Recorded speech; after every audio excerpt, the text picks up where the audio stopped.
Film music is a bit like underwear. You don't really notice it unless it doesn't fit. Sometimes it's viewed as, a last-minute thing, but it really influences your perception. You tell the listener the mood that they're supposed to be feeling. Brian Wilbur Grundstrom writes music for concerts, choruses, even an occasional musical. But currently, it's his work for films that is getting the most attention. Music can function almost as another character in the movie. It can refer back to a previous place in the movie. So if you want to link two parts of the movie together, you can put the same music in each place, and even if it's not on a conscious level, the listener will be able to make that reference. Effective music can make an innocent scene seem ominous and foreboding. You could do all sorts of stuff, depending.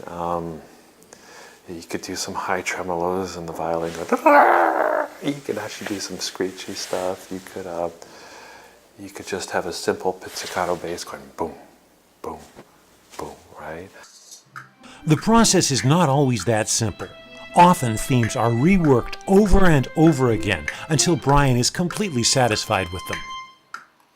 And so a lot of times you can take a musical idea and manipulate it, change it, layer it in, bounce it from one instrument to the other.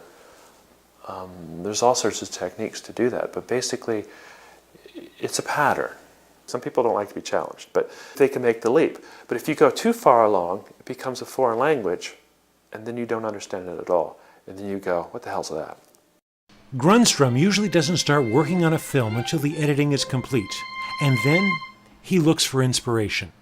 I don't know what level I'm processing that subconsciously before I get to the piano, but I think most of the time what I do is kind of a refined improvisation.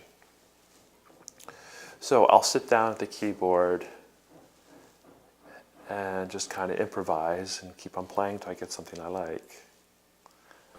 Today, only the highest budget Hollywood films are able to afford original music using an entire symphony orchestra, and most synthesizers sound, well, synthesized.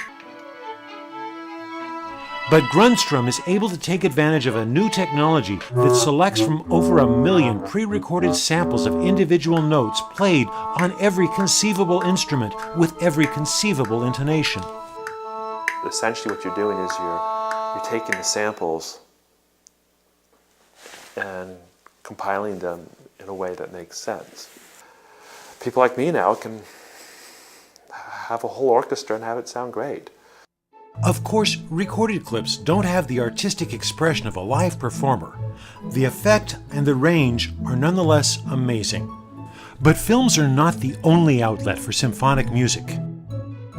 Brian was recently commissioned to write American Reflections for performance by the Sonos Chamber Orchestra. To make an orchestra come alive and have it be your music, it's just amazing. To date, Brian Wilbur Grundstrom has written music for 15 films, numerous concerts, and for his own enjoyment. I do it because it's what I have to do. If I want to be happy, I need to be creating and dealing with music. So, I think all artists are driven some way. Not something you really can explain. It's just what you got to do.